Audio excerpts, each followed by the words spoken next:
Kontrabida ang tingin ng marami kay Lola ni Dora dahil sa pagiging malaking hadlang niya sa pagkikita ng tambalang Aldab. Pati na nga mga OFW sa Qatar, naiinis na raw kay Lola. Ang Star Bites sa Tindikata, Tibayan.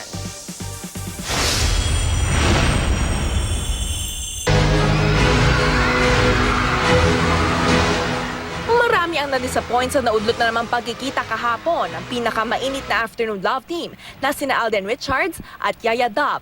Top trending topic pa nga dito sa Pilipinas at worldwide ang Aldab Maybe This Time.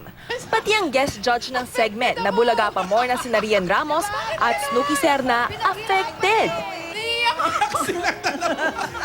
Kasi tuwang-tuwa ako nung nakita ko si Yaya. Magpapapicture pa sana ako. Wala! Lahat tayo luhuan! Pinaalis!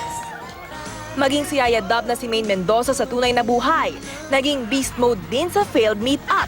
Ang dahilan, si Lola ni Dora. Hamon niya, punuin muna ni Alden ng tubig ang isang pool para pumayag siyang magkita sila.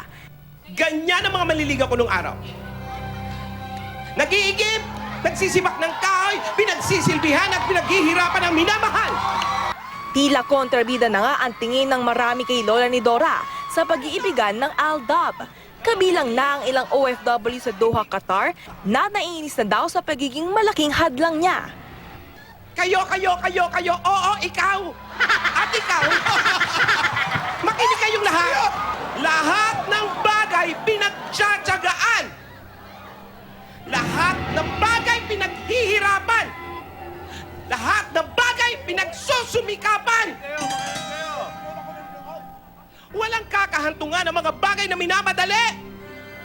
Lahat ng bagay nasa tamang panahon. Katatibayan, GMA News.